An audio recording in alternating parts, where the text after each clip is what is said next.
अपने यान में बैठ जाजू अपने प्यारे मित्र वदिया के साथ एक बार फिर भारत के एक और अनोखे और सुंदर राज्य की ओर चल पड़ा।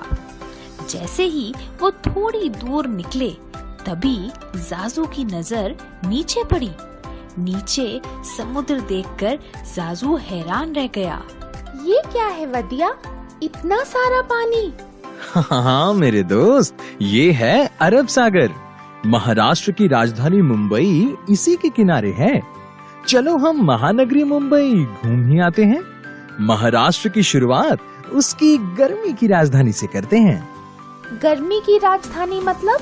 वदिया ने उसे समझाया कि महाराष्ट्र की 2 राजधानियां हैं, गर्मी के मौसम में मुंबई और ठंड के मौसम में नागपुर। अच्छा, ऐसा भी होता है? बातें करते करते दोनों मुंबई पहुंच गए। वहां देखा तो चारों ओर धूम मची हुई थी, काफी चहल पहल थी। दोस्त, हम बड़े अच्छे समय पर यहाँ आए हैं। सभी लोग यहाँ प्रसिद्ध उत्सव गणेश चतुर्थी मना रहे हैं। आओ तुम्हें भी गणपति के दर्शन करवाऊं। जाजू चल पड़ा वदिया के पीछे पीछे गणेश उत्सव देखने। वहाँ सभी गणपति जी की आरती गा रहे थे। वदिया ने बताया कि ये आरती महाराष्ट्र की भाषा मराठी में गाई जा रही है। दर्शन करके दोनों वहाँ से निकल पड़े। रास्ते में उन्होंने देखा कि कई लोग ठेले पर कुछ खा रहे थे। जाजू को वदिया ने बताया कि वो लोग महाराष्ट्र का प्रसिद्ध वड़ा पाव और पाव भाजी खा रहे हैं। दोनों ने भी एक ठेले से वड़ा पाव और पाव भाजी खाई। मैं तुम्हें मुंबई के बारे में एक और बात बताता हूँ। मुंबई को देश की वित्तीय राजधानी भी कहा जाता है। ये शहर हमारे देश का वाणिज्यिक केंद्र है।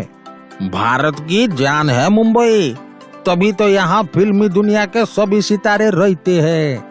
यहाँ सिर्फ समुद्र नहीं, gateway of India marine drive भी है जो रात में जगमगा उठता है। इधर वानखेड़े स्टेडियम भी है जिसमें इंटरनेशनल क्रिकेट खेला जाता है। मुंबई के बारे में कुछ और बातें करके दोनों वहाँ से निकलते हैं लोनावला और खंडाला की ओर। ये बहुत सुंदर जगह है। बारिश के मौसम में मुंबई से लोनावला खंडाला जाने का रास्ता झरनों से भरा दिखता है। यहाँ से थोड़ी दूर पर ही रंधा फॉल्स भी हैं, जो 170 फीट की ऊंचाई से गिरते हैं। देश के सर्वोत्तम झरनों में से एक है वो। अरे वाह, क्या हम वो सुंदर झरने देख पाएंगे? हाँ हाँ हाँ दोस्त, मुझे तुम्हारा उत्साह देखकर ही बड़ा अच्छा लगता है। मैं तुम्हें उसी रास्ते से लेकर जा रहा हूँ। वहाँ मैं तुम्हें कार्ला की गुफाएं भी दिखाऊंगा। लोनावला घूमकर दोनों कार्ला की गुफाओं में पहुँचते हैं। कार्ला की गुफाओं का बौद्ध चैत्य जाजू को अद्भुत लगा। वहाँ से बाहर निकलकर उन्होंने देखा कि एक गाइड महाराष्ट्र के बारे में काफी जानकारी दे रहा था। वो दोनों भी भीड़ में शामिल हो गए। महाराष्ट्र छत्रपति शिवाजी महाराज का प्रदेश है। इस जगह पर कई वीर मराठा जन्मे हैं। ये राज्य कई प्रसिद्ध हस्तियों की जन्मभूमि और कर्मभूमि है, जैसे कि बाबा साहेब अम्बेडकर जी, स्वर कोकिला स्वर्गीय लता मंगेशकर जी, क्रिकेट जगत के सितारे सचिन तेंदुलकर, होमी जहांगीर भाभा, एसएल किर्लोस्कर, बाल साहेब ठाकरे जी और सावित्रीबाई फुले जी। यहाँ खूबसूरत नौवारी साड़ियों में किया गया लावणी और कोली साड़ी में किया गया कोली नृत्य बहुत प्रसिद्ध है।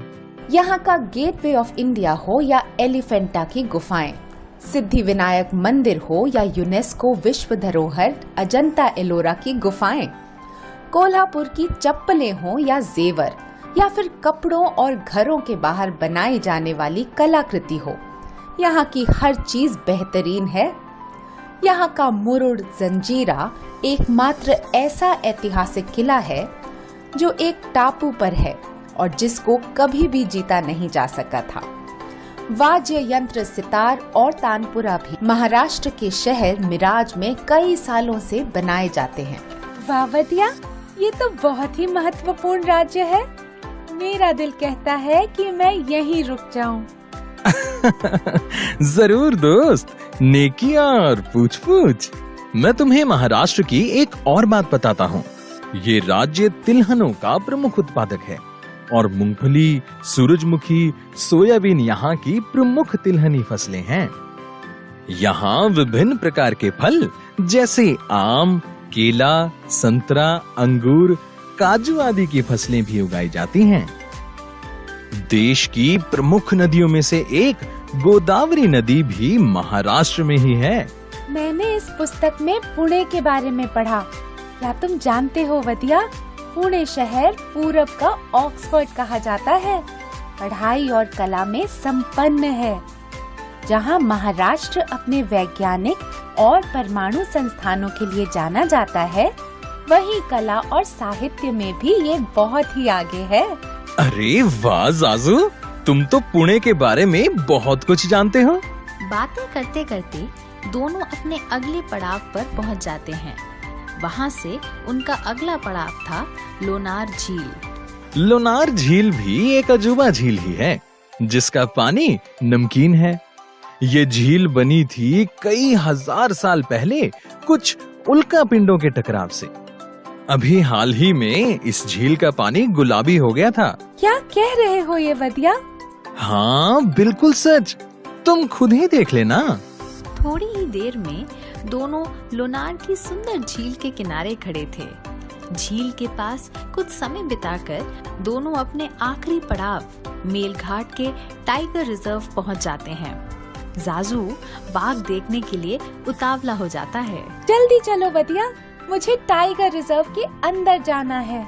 जाजू, हम अपनी गाड़ी में अंदर नहीं जा सकते, हमें जंगल सफारी वाली गाड़ी ही लेनी होगी। वदिया ने जाजू को रोका। फिर वदिया सफारी की 2 टिकटें खरीद लाया और दोनों चल पड़े सफारी पर। जाजू, ये भारत के सबसे पुराने टाइगर रिजर्व्स में से एक है। इस जंगल में 80 बाघ हैं। दोनों को सफारी में बड़ा मजा आया। बाघ के साथ साथ उन्होंने कई और जानवर और पक्षी भी देखे। सफारी के बाद दोनों काफी थक चुके थे, इसलिए दोनों ने महाराष्ट्र का सफर वहीं समाप्त करने की सोची। जाजू ने वदिया को एक और राज्य की सैर कराने के लिए धन्यवाद दिया। वदिया, तुमने मुझे कितना सुंदर और निराला राज्य दिखाया। मैं आज बहुत खुश हूँ। धन्यवाद मेरे दोस्त। अब चलो हम थोड़ा आराम कर लें। जाजू, तुम्हारे साथ घूमकर मुझे भी बड़ा आनंद आया। चलो दोनों तुम्हारे यान में आराम करते हैं और वहीं सोचेंगे कि अब हमें कहाँ जाना है। बिल्कुल दोस्त, चलो चलें। ऐसा बोलकर जाजू वदिया को लेकर अपने यान में चला गया। अगले राज्य के बारे में सोच रहे हैं।